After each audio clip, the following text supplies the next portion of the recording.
with coverage you can count on. This is LEX 18 News at noon. Second, Sean Woods just took it, drove into the paint. I'd just like to say to Cawood, thanks for all the great memories. You fans have made it really a special and short 39 years. I'll always love you. And God bless you. Good afternoon, everyone. I'm Dia Davidson. And I'm Lisa Kaplan. Thanks for being here. True Blue fans are mourning the loss of longtime voice of the Wildcats, Cawood Ledford. Cawood Ledford died this morning in Harlan after losing his battle with cancer. Ledford was 75. Now, Ryan Lemon joins us now with more on Cawood's career. Ryan? Well, it is a sad loss because Cawood Ledford was the voice of the Wildcats for 4 decades. And outside of Adolph Rupp, he was UK basketball. But really, Cawood Ledford was a lot bigger than that. The current voice of the Wildcats, Tom Leach, put it best when he said Cawood was the perfect ambassador for our state. As we mourn the loss of Ledford today, we look back at Cawood's long career, beginning with a moment many True Blue fans will remember forever, his last UK home basketball game at Rupp Arena. In 1963, his voice rang out over the UK airwaves for the first time.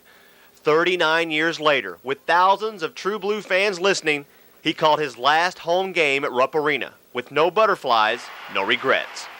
No, not nervous. I've done a few of these, but not quite like this one. I'm feeling a little sad. I really am. You know, you realize the trail's almost at the end, but not nervous, no. Not nervous, even though all of Wildcat country would be listening. And the young men stepping on the home court for the last time held him high in their eyes. I don't know why you look up to a guy talks about men playing little boys' games, but that's nice if they do. Whether he wanted to admit it or not, True Blue fans did look up to him, considering him a hero. This is such an honor to me. It's unbelievable because when I was growing up in the mountains of eastern Kentucky, I used to listen to Cawood. And he was Kentucky basketball to me. And I know a lot of young kids have different kinds of heroes. Some of them are basketball players, some of them are wrestlers, some of them are country singers.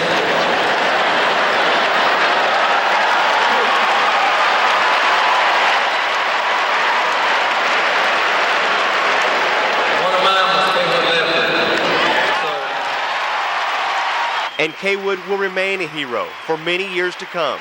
He will always be considered one of the best sportscasters in the history of sports. And on behalf of my teammates and all the players that played here through all the years, I'd just like to say to Cawood, thanks for all the great memories and all the great times that you've been there, and we'll never forget you, and we love you. It's a sad time for Francis and for me, but you fans have made it really a special and short 39 years. I'll always love you. And God bless you. It is a day of mourning across the Commonwealth. The flags at UK are at half-staff today. He did more than UK games. He did the Kentucky Derby. He did the NCAA championship games for almost 20 years. He was the first sports director here at WLEX-TV. Really? Yes, he was. Sat in this very chair for 3 or 4 years. And just our condolences to his wife, Frances, and his family. He will be sadly missed by a lot of True Blue fans. Absolutely. Yeah. And that incredible fan support must have meant so much to him. From Pikeville to Paducah, everybody knows Cawood Ledford. And like Tom Leach said, he's the perfect ambassador for our state. And his memory will live on. We'll have much more in about 20 minutes in sports. Thank you, Ryan. Well, as you can imagine, many around the sports world are remembering Ledford, especially the man who followed in his footsteps. John McGarry joins us live in the LEX 18 newsroom with reaction from former UK basketball announcer Ralph Hacker. John? Lisa, big footsteps to follow in. This morning, Hacker spent an hour on the Sue Wiley Show talking about the man he called UK hoops and football games with for so long and sharing his fond memories with listeners who loved Cawood too. He was the professional. He was the guy that everybody wanted to be like. For years, Ralph Hacker sat next to UK's legendary broadcaster at football and basketball games.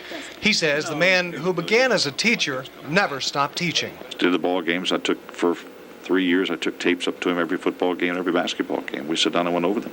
And it was always be yourself. Don't try to be me. You don't try to be Sullivan. Don't try to be somebody else.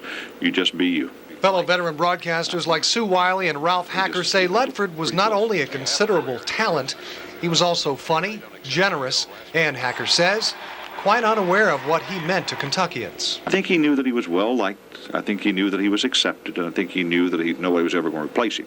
I think they'll say that.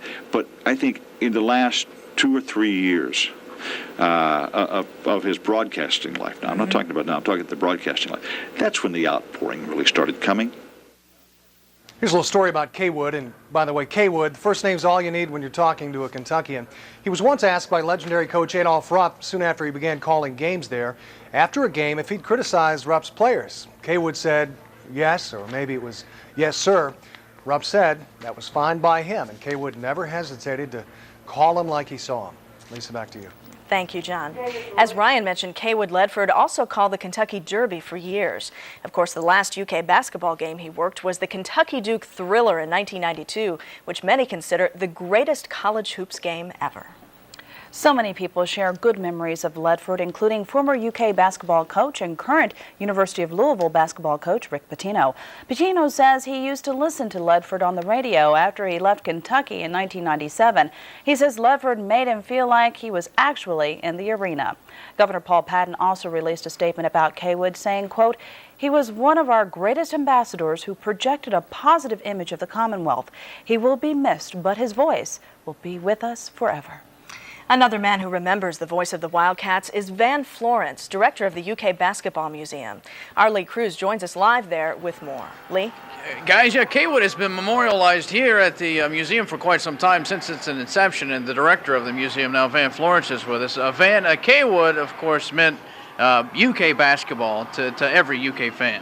Yeah, Cawood was the eyes and ears for all the people who didn't have tickets, and they saw the game as Cawood saw the game, and he did a great job of articulating what he was seeing so that you felt like you were right there with him. They could trust his integrity and his honesty, too. Yeah, they could, very much so, and they knew his enthusiasm, they knew the ups and downs of his voice and what was going on in the game by the way Cawood was explaining it to them. That's exactly right. As a fan, you could listen to Cawood, his inflection, and tell how the Cats were playing, regardless if he told you the score or not. That's right, and you didn't have to hear the score. Like you said, you could turn the ball game on, and you could tell you could turn the radio on and tell by the tone of his voice if the Cats were up, down, playing well, or playing bad. And when things didn't go well, he was quick to say, hey, this team's not playing well, or somebody did something wrong. But he was just a great announcer and a great friend, and he'll be missed. We'll have more from the UK Museum in a little bit. That's when we do LEX-18's Let's Do Lunch, guys. Thank you, Lee.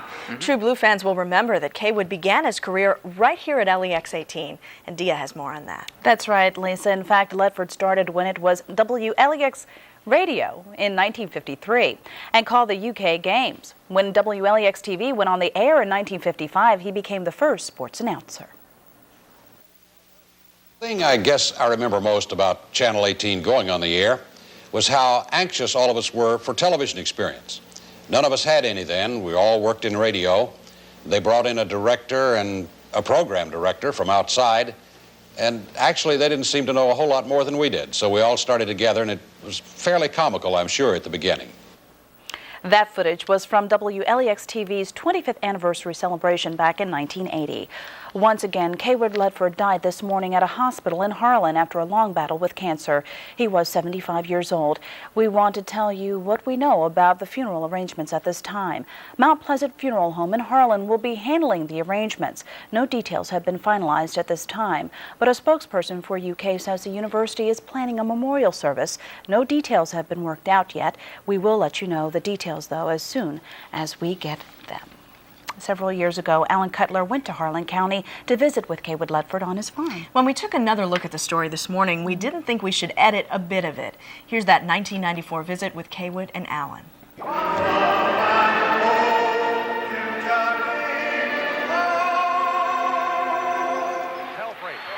Pelfrey goes to Mashburn. Mashburn goes for the basket, puts it up and in, and he fouls! Lang got it! This is Trish. This is Dare. This is Patty Cakes. I grew up with horses. I always had a horse when I was growing up here, a riding horse, and then I rode in college, rode in some shows, and I've just always enjoyed them. The living legend, whose golden tones were the voice of the Wildcats for almost 4 decades, got involved with miniature horses at the end of his career and has owned as many as 80 at a time. When you get a few birthdays in you, these little fellows are easy to handle, and I've really enjoyed them. Yeah, I fool with them a lot. Cawood has retired with his lovely bride, Frances, in the home he grew up in Cawood, Kentucky. He broke in at UK under the legendary Adolph Rupp, who was way ahead of his time, wanting Cawood to tell it like it is. He called me up to sit by him on the front seat of the bus. He said, "What'd you say about us tonight?" And I said, "Well, Coach," I said, "you didn't play very well." He said, "Anytime you see one of my teams stinking up the place or dogging it," he says, "by God, burn them." He was just a great coach. I don't know what else you could say. I think Kentuckians owe him a great debt of gratitude for what he did for the program. Cawood's last game as voice of the Cats was more than 40 minutes of hoop heaven. In 1991, the underdog Cats thought they had the defending champs from Duke knocked out of the NC2A. Down in the paint, his shot is up. Good! 2 seconds. Sean Woods just took it, drove into the paint, tattooed it up on the board and back into the net, and the Cats lead by 1. Bob Ryan with the Boston Globe was sitting in front of me, and he turned around with just a piece of notebook paper, and it was written on there, "Greatest game ever, ? Cawood's home was full of hundreds of pictures and memories and awards from his tremendous career. But the one thing he cherishes most isn't here in Harlan County. Cawood is now in Rupp with so many of UK's greats. It came as such a surprise. After being here at the university for 4 years and getting to know him and becoming personal friends with Cawood, I can honestly say that he is still my hero. Cawood will always be a hero, not only to many of the people who are on the walls of his home in Harlan County, but to millions of sports fans everywhere. Well, those of you who have gone down the glory road with me, my eternal thanks. Ledford saying goodbye and God bless you. Oh, my bright star, I watched your taillights